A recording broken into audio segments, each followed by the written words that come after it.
নমস্কাৰ বন্ধু বান্ধৱীসকল, আপোনালোকক আমাৰ ইউটিউব চেনেল জ্ঞান প্ৰবাহত আকৌ এটা নতুন ভিডিঅ'লৈ স্বাগতম জনাইছোঁ।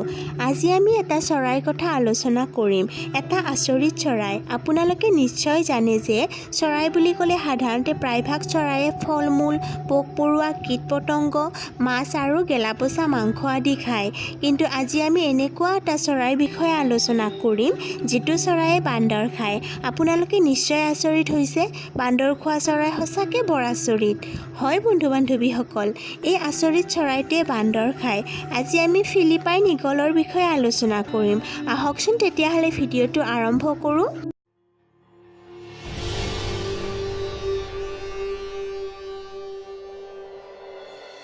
বন্ধু বান্ধৱীসকল, আজি আমি বান্দৰ খোৱা চৰাইটিৰ বিষয়ে আলোচনা কৰিম। সেইটো হৈছে ফিলিপাইন ঈগল। ফিলিপাইনত পোৱা বাবে ফিলিপাইন ঈগল বুলি কোৱা হয় আৰু এই চৰাইটো ফিলিপাইনৰ ৰাষ্ট্ৰীয় চৰাই হিচাপে জনা যায় আৰু এই চৰাইটো পৃথিৱীৰ ভিতৰতেই বিৰল। ফিলিপাইন ঈগলৰ উচ্চতা 46ৰ পৰা 102 চেণ্টিমিটাৰ আৰু ইয়াৰ ওজন হৈছে 4 পৰা 8 কেজিলৈকে। উচ্চতাৰ ক্ষেত্ৰত ফিলিপাইন ঈগল পৃথিৱীৰ ভিতৰতেই ডাঙৰ ঈগল বুলি জনা যায়।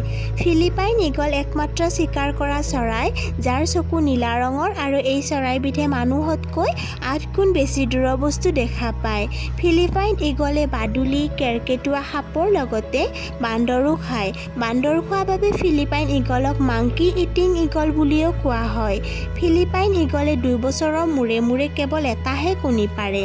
ফিলিপাইন ঈগলৰ মানুহৰ লগত ব্যৱহাৰ বহুতেই ভাল আৰু ইয়াক 2005 চনত সাউথ ইষ্ট এছিয়ান গেমছত ব্যৱহাৰ কৰা হৈছিল। ইয়াৰ জাতি এটাই, সেইটো হৈছে পিথিকোফাগা জেফ্ৰাই। বন্ধু বান্ধৱীসকল, ভিডিঅ'টো চাই আমি পৃথিৱীৰ এটা আচৰিত চৰাইৰ বিষয়ে জানিলোঁ। তেতিয়াহ'লে লাইক, কমেণ্ট আৰু শ্বেয়াৰ কৰিব আৰু আগলৈকৈ এনেকুৱা নজনা কথা জানি থাকিবলৈ এই চেনেলটো ছাবস্ক্ৰাইব কৰিবলৈ নাপাহৰিব। ধন্যবাদ।